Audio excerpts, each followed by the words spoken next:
স্টুডিওতে যুক্ত হচ্ছেন সহকর্মী সাবরিনা মজুমদার। সাবরিনা, আপনাকে স্টুডিওতে স্বাগত জানাচ্ছি। আপনি তো আলোচিত 21 আগস্ট গ্রেনেড হামলা মামলার হাইকোর্টের রায় শুনেছেন এবং আপনি একটি রিপোর্টও করেছেন। আপনার কাছে প্রশ্ন হচ্ছে, রায় কি বলেছেন আদালত, আর বিচারিক আদালতের রায় কি পর্যবেক্ষণ দিয়েছে সেটা আমাকে বলবেন।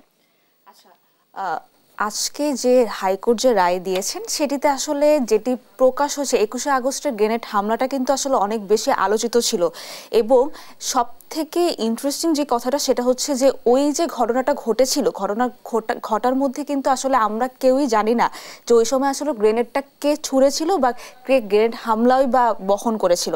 তো আজকে যখন হাইকোর্ট এর মধ্যে কিন্তু বিচারিক আদালত আসলে রায় দেওয়া হয়েছিল এবং সেটির ভিত্তিতে যখন 5ই আগস্ট পট পরিবর্তন হয় তারপরে কিন্তু নতুন করে শুনানি হয়।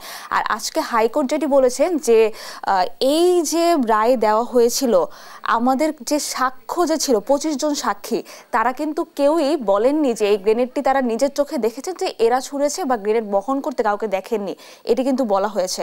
তো এটিকে আসলে হাইকোর্ট যেটি বলেছেন যে এটি আসলে সোনা সাক্ষীর একটি রায় হয়ে গেছিল, যেটি বিচারিক আদালত যে রায়ের ভিত্তিতে আসলে সবাইকে সাজা দিয়েছিলেন।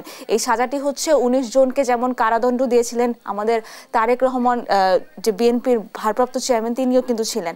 তো এটি বলেছেন, এবং যে সাক্ষীরা রয়েছেন সেই সাক্ষীরা যেমন প্রমাণ করতে পারেননি যে কে গ্রেনেড ছুঁড়েছে, সেটির ভিত্তিতে চার্জশিট যে তদন্ত কর্মকর্তা আছে তারাও কিন্তু আসলে প্রমাণ করতে পারেননি। এরপরে আসলে এটির ভিত্তিতে আসলে হাইকোর্ট রায় দিয়েছেন যে যেহেতু কোনো ধরনের কোনো কিছু সাক্ষ্য প্রমাণ হয়নি, আর চার্জশিটেও আসলে নাম আসার পরও আসলে তাদের বিরুদ্ধে কোনো ধরনের সম্পৃক্ততা পাওয়া যায়নি, এর ভিত্তিতে আসলে হাইকোর্ট সবাইকে খালাস দিয়ে দিয়েছেন। আচ্ছা, আরেকটি হচ্ছে, রায়ের পর আসামি এবং বাদী পক্ষের প্রতিক্রিয়া কেমন ছিল?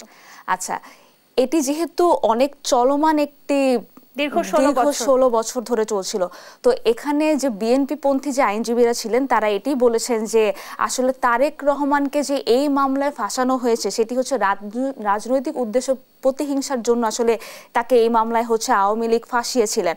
কারণ তখন কিন্তু আসলে কোনো ধরনের যেহেতু সম্পৃক্ততা পাওয়া যায়নি, কে করেছে এটির তদন্ত কিন্তু যেহেতু হয়নি, সেহেতু তারা এটি দাবি করছেন যে রাজনৈতিক বিভিন্ন মহল থেকে বিভিন্ন ধরনের অপচেষ্টা করেছে আওয়ামী লীগ, যেটির কারণে আসলে তারেক রহমানের হচ্ছে সাজা হয়েছিল। এবং এদিক থেকে হচ্ছে জয়নুল আবেদিন যিনি ছিলেন বিএনপির আইনজীবী, তিনি যিনি বলেছেন যে তারেক রহমানকে আসলে মৃত্যুদণ্ড দিতে চেয়েছিলেন। এবং এখানে ব্যারিস্টার কায়সার কামাল তিনি বলেছেন যে 2 দশক ধরে যে মামলাটি সব থেকে বেশি আলোচিত, এই মামলায় হচ্ছে তারেক রহমানকে আলোচিতভাবে আন্তর্জাতিকভাবে এবং দেশে তাকে অপদস্থ করার জন্য শেখ হাসিনা ওয়াজেদ যেহেতু তার প্রতিদ্বন্দ্বী ছিলেন, সেটির কারণে তাকে এই মামলার আশ্রয় নিয়ে তাকে ফাঁসিয়ে দিতে চেয়েছিলেন। এবং এরপর হচ্ছে আমাদের সাথে কথা হয় হচ্ছে শিশির মনিরের, উনি যেটি বলেছেন যে এই বিএনপি আর জামাত কর্মীদের যে এই মামলায় ফাঁসিয়ে দেওয়া হয়েছিল, সেটির কারণে আসলে এই রাজনৈতিক প্রতিহিংসার কারণে আসলে আমরা আওয়ামী লীগ সরকার আসলে মেইন যে কালপ্রিটরা যারা আছে তাদেরকে কিন্তু আসলে পার পেয়ে গিয়েছেন, তাদেরকে কিন্তু এখনো খোঁজা সম্ভব নয়। এরপর আজকে যেটি হয়েছে যে লুৎফুজ্জামান বাবর, তিনি কিন্তু একজন আলোচিত ওই সময়ে অভিযুক্ত ছিলেন, তার স্ত্রী এসেছিলেন, তিনি এটি বলে তার স্ত্রী এবং তার ছেলে এসেছিলেন। তো তাদের সাথে আমাদের কথা হয়, তিনি খুবই আবেগ আপ্লুত ছিলেন।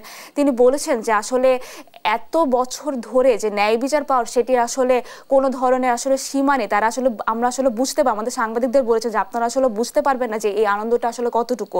তারা আল্লাহর কাছে আসলে শুকরিয়া করেছেন যে আমরা আসলে ন্যায় বিচার পেয়েছি।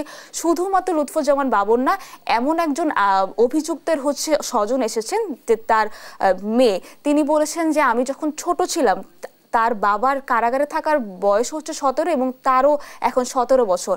তো এভাবেই আসলে স্বজনরা আসলে আজকে একটা আবেগঘন পরিবেশের মধ্যে পেয়েছেন, যেহেতু খালাস হয়ে গেছে সব মামলা থেকে সবার। তো এটিই ছিল আজকের আদালতের পরিস্থিতি। সাবরিনা, আপনাকে ধন্যবাদ আমাদের সঙ্গে যুক্ত হবার জন্য।